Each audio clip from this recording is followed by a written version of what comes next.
वसईत मीटरनुसार रिक्षा भाडे आकारण्याची घोषणेचा फज्जा उडाला आहे। 6 महिन्यांपूर्वी मोठा गाजावाजा करून मीटर रिक्षा सेवा सुरू करण्याची घोषणा करण्यात आली। त्याचा शुभारंभही करण्यात आला। मात्र रिक्षा चालकांनी या आदेशाकडे दुर्लक्ष करून मनमानी पद्धतीने भाडे आकारणी सुरूच ठेवली आहे।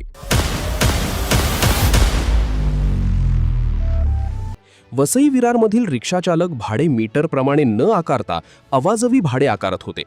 याबाबत सतत नागरिकांच्या तक्रारी येत होत्या।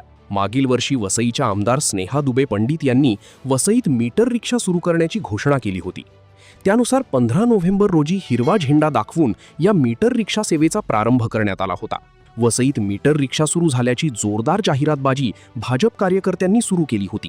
मात्र 6 महिने उलटूनही मीटर रिक्षा सुरू झालेल्या नाहीत। रिक्षा चालक प्रवाशांकडून मनमानी पद्धतीने भाडे आकारत आहेत। हम नालासोपारा स्टेशन से प्रगति नगर मोहक सिटी आते हैं तो 100 से 150 रुपया लिया जाता है, और विरार स्टेशन से ग्लोबल सिटी जाते हैं तो मुझे जानकारी मिली कि 100 से 140 रुपया तक लिया जाता है।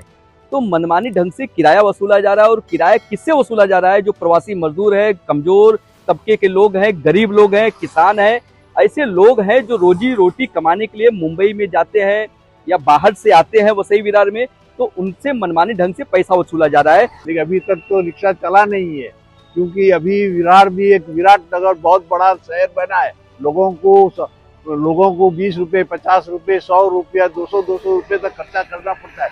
या आदेशाची अंमलबजावणी करण्याचे सोडून वाहतूक पोलीस नागरिकांनाच दोषी ठरवत आहेत। नागरिकांनाच मीटर रिक्षा नको असा उलट दावा वाहतूक पोलीस महेश शेट्टे यांनी केला आहे। तर ती सक्ती करता येत नाही, कारण काय माहिती आहे का की जनतेच पब्लिकने मागणी केली पाहिजे। पब्लिकने सांगितलं पाहिजे की आम्हाला मीटरवर जायचं आहे, आम्ही रिक्षा तिथे आम्ही त्या स्टँडला आम्ही तिथं आमचे अंमलदार उभे असतात। तर जसा मजेठ या नाका आहे, नालासोपारा पश्चिमला रोटी हॉटेल आहे, किंवा विरार वेस्टला सुद्धा तिथे एक छोटीशी चौकी सुद्धा आहे, तिथेच रिक्षा स्टँड आहे। तर त्यांनी जर पब्लिकने मागणी केली की आम्हाला मीटरवर रिक्षा द्यावी, तर आम्ही त्यांना सांगू शकतो की मीटरवर जावं। भाजप आमदार स्नेहा दुबे पंडित यांनी मीटर रिक्षाची घोषणा करून प्रसिद्धी करवून घेतली।